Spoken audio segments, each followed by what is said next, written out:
이사야서 19장 989면 16절부터 25절까지 말씀을 한 절씩 교독하겠습니다. 그날의 애굽이 부녀와 같을 것이라. 그들이 만군의 여호와께서 흔드시는 손이 그들 위에 흔들림으로 말미암아 떨리며 두려워할 것이며, 유다의 땅은 애굽의 기업이 되리니 이는 만군의 여호와께서 애굽에 대하여 정하신 계획으로 말미암으리라. 그 손을 드는 자마다 떨리라. 그날에 애굽 땅의 가나안 방언을 말하며 만군의 여호와를 가리켜 맹세하는 5 성읍이 있을 것이며 그 중 하나를 멸망의 성읍이라 칭하리라. 그날에 애굽 땅 중앙에는 여호와를 위하여 제단이 있겠고 그 문명에는 여호와를 위하여 기둥이 있을 것이요. 이것이 애굽 땅에서 만군의 여호와를 위하여 징조와 증거가 되리니 이는 그들이 그 압박하는 자들로 말미암아 여호와께 부르짖겠고 여호와께서는 그들에게 한 구원자이자 보호자를 보내사 그들을 건지실 것입니다. 여호와께서 자기를 애굽에 알게 하시니 그날에 애굽이 여호와를 알고 재물과 예물을 그에게 드리고 경배할 것이요. 여호와께서 허성으로 그대로 행하리라. 여호와께서 애굽을 치실지라도 치시고는 고치실 것이므로 그들이 여호와께로 돌아올 것이라. 여호와께서 그들의 간구함을 들으시고 그들을 고쳐 주시리라.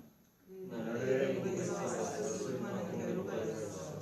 아수르 사람은 애굽으로 가겠고 애굽 사람은 아수르로 갈 것이며 애굽 사람은 아수르 사람과 함께 경배하리라. 그날에 이스라엘이 애굽 및 아수르와 더불어 셋이 세계 중에 복이 되리니 다같이 이는 만군의 여호와께서 복 주시며 이르시되 내 백성 애굽이여 내 손으로 지은 아수르여 나의 기업 이스라엘이여 복이 있을지어다 하실 것이니라. 아멘.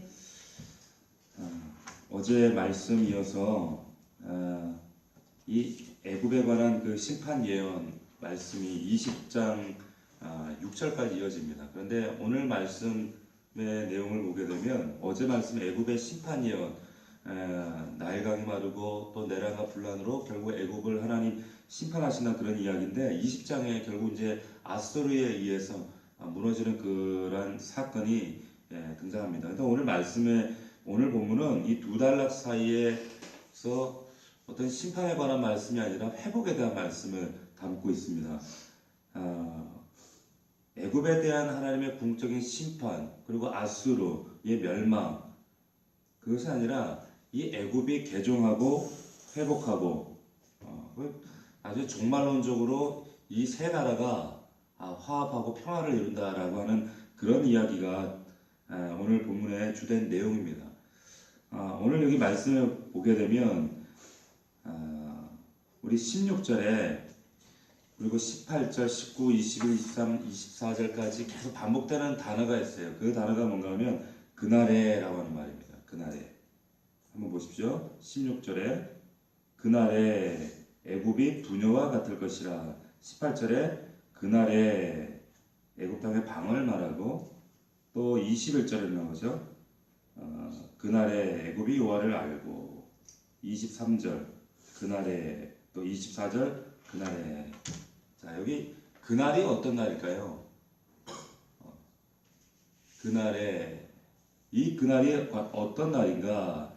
이 그날에 이어지는 말씀 뒤에 보면 참 우리가 상식적으로 상상할 수 없는 생각할 수 없는 그런 사건들이 연이어서 등장을 합니다. 그날에 먼저 16절에 보면 애굽이 부녀와 같아집니다. 이 부녀와 같아진다는 말은 사내 대장부와 반대되는 그런 말, 아주 연약해진다는 거예요. 연약해지고 그 당시로서는 사람들에게 참 있을 수 없는 그런 사건들이 이루어지는 거죠. 또 18절에 보니까 그들이 가나안 방언을 말하게 된다는 거예요. 우리 애굽이라는 의미를 우리가 당시 이집트로 문자적으로 이해할 수도 있지만 오늘 그 의미가 오늘날로 말하면 세상을 상징하는 거예요. 애굽은 성경에서 볼 때 하나님을 알지 못하는 세상을 비유할 때 애굽이라는 표현을 씁니다. 근데 그날에 되어서 애굽이 약해지고 또 애굽이 가나안 방언을 말하게 됩니다.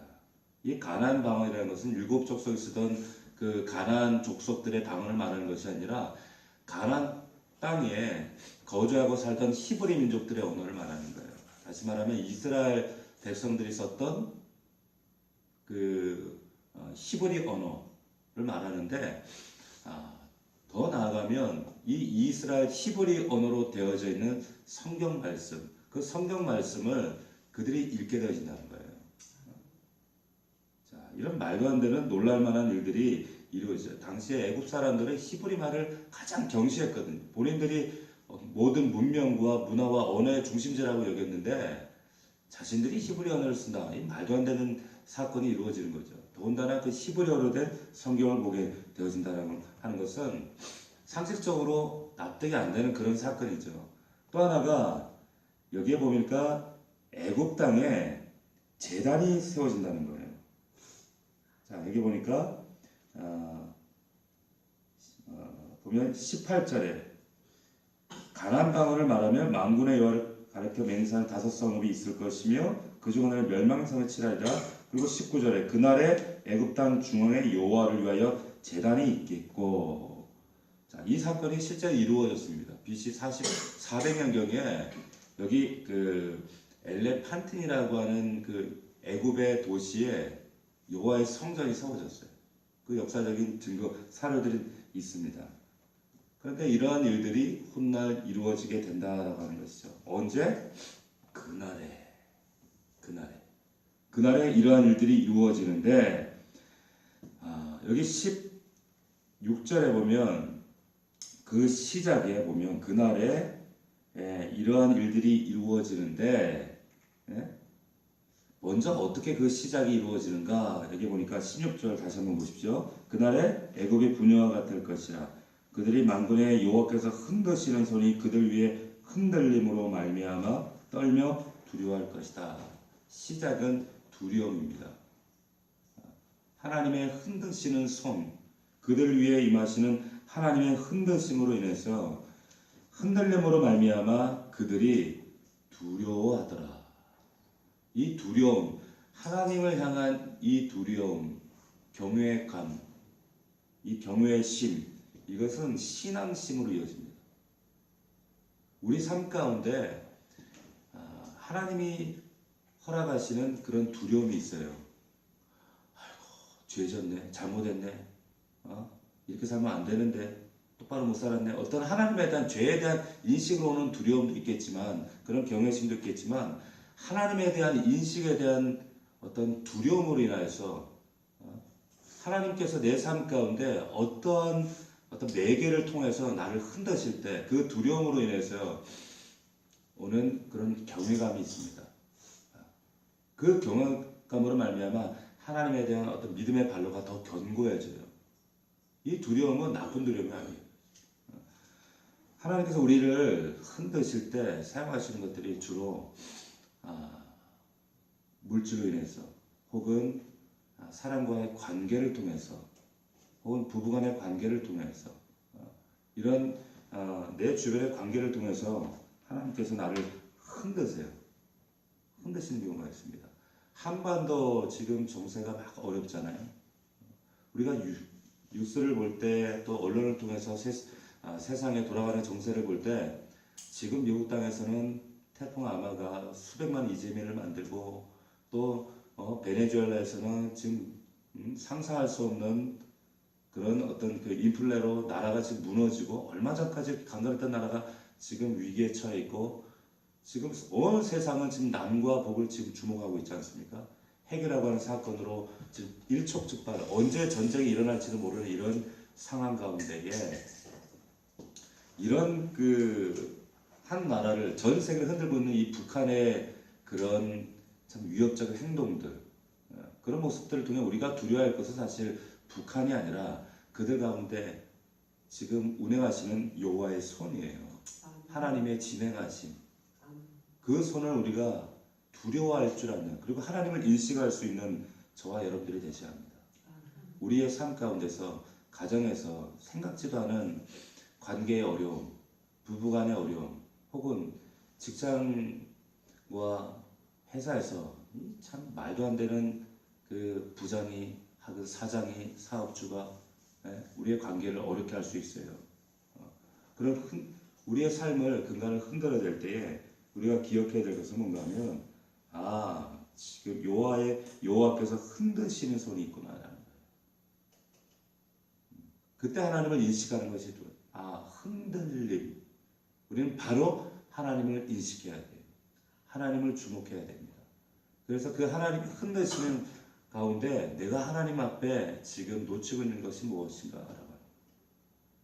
내가 다시 하나님 앞에 나아가야 될 내 신앙의 중심에 지금 흔들렸던 부분들이 무엇인가, 연약한 부분들이 무엇인가 라는 것들을 우리가 다시 한번 깨달아야 합니다. 이때 하나님께서 흔드실 때 우리가 해야 될 것이 뭔가, 제일 먼저 하나님께 나아가는 거죠. 자, 우리 여기 20절 말씀 봅시다. 20절 말씀 같이 읽어보겠습니다. 같이 시작. 이것이 애굽 땅에서 만군의 여호와를 위하여 징조와 증거가 되리니 이는 그들이 압박하는 자들로 말미암아 여호와께 부르짖겠고 여호와께서는 그들에게 구원자 보호자를 보내사 그들을 건지시리라. 아멘. 하나님께서 결국 우리를 하나님을 막연히 두려워하는 것이 아니라 하나님을 인식함으로 인해서 내 삶의 이 흔들림의 근간, 이 근간이 무엇인가, 그것을 통해서 하나님께서 나에게 뭘 요구하시는가 다시 부르짖는 기도의 자리를 부르시는 거예요. 하나님과의 관계에 더 깊은 자리로 나아가게 하신다는 겁니다. 이것을 깨달을 때 우리의 믿음이 더 성장할 수가 있습니다. 우리의 연약함도 아시고 우리의 부족함도 아세요. 하나님은 그런 연약함, 부족함 가운데 그래서 우리를 이 자리에 부르시는 겁니다. 자, 하나님의 궁극적인 뜻은 우리를 흔들고 우리의 삶 가운데 두려움을 주는 것으로 끝나는 게 아니에요. 궁극적인 것은 하나님께서 우리에게 온전한 회복을 주시기 위함입니다. 자, 우리 여기 말씀에 보면 우리 24절 말씀부터 다시 한번 보겠습니다. 자, 24절 우리 같이 25절까지 읽겠습니다. 시작. 그날에 이스라엘이 애굽 및 아수르와 더불어 셋이 세대 중에 복이 되리니 이는 만군의 여호와께서 복 주시며 이르시되 내 백성 애굽이여 내 손으로 지은 아수르여 나의 기업 이스라엘이여 복이 있을지어다 하실 것입니다. 아멘. 자, 아수르는 이스라엘의 가장 적대국이었습니다. 가장 치가 떨리는 그런 존재였어요. 애굽도 말할 것이 없어요. 한때 애굽의 종으로 살아왔던 그런 말하자면은 이스라엘을 그토록 괴롭혔던 우리 삶에 정말 끊어지지 않았던 그런 어떤 관계의 고리였어요. 악의 고리였어요. 그런데 이런 나라들을, 이런 대상들을 하나님께서 여기 보니까 회복시키신다는 거예요. 더 어처구니가 없는 말씀은 24절에 뭐라고 말씀하시는가 하면 여기 25절에 내 백성 애굽이여 내 손으로 지은 아수르여 이렇게 표현하십니다. 세상을 상징하고 우리에게 올무가 되었고 우리의 끊임없이 시험의 근원이었던, 우리와 원수될 수밖에 없었던 대상, 우리의 삶을 흔들어댔던 그 근원들, 그런데 하나님께서 그들을 회복시키신다는 거예요. 완전히 새로운 존재를 만드신다는 겁니다. 하나 되게 하시는 겁니다. 우리 눈으로, 우리 상식으로는 납득이 안 되지만 하나님의 근원적인 하나님의 마음은 여기 있습니다. 하나님은 회복하길 원하세요. 온전히 하나 되게 하시길 원하십니다. 내 손으로 지은 아수르, 이 말은 하나님 손에 붙들리면 완전히 새로운 존재가 된다는 거예요. 아수르만요? 아니요. 저와 여러분도 마찬가지입니다. 하나님께서 우리의 삶에 흔들림을 주실 때 그것이 크든 작든 경중은 사람마다 다를지라도 그것이 사람 때문이든 환경 때문이든 물질 때문이든 내 안에 건강 때문이든 흔들림이 있을 때 우리가 먼저 기억해야 될 것은 하나님의 손이 역사하시는구나. 그때 하나님을 인식해야 돼. 그리고 하나님 앞에 무릎 꿇고 부르짖어야 됩니다. 그리고 기억하셔야 될 것은 내가 상식적으로 받아들일 수 없는 그 아수르와 같은 애국과 같은 존재도 하나님은 내 손으로 지은 존재다 여기셔요. 달리 말하면 나도 하나님 그렇게 새롭게 지을 수 있는, 변화시킬 수 있는 그런 존재라고 하는 거예요. 말씀을 정리하겠습니다. 오늘 말씀을 통해서 다시 한번 하나님께서 우리에게 도전하십니다.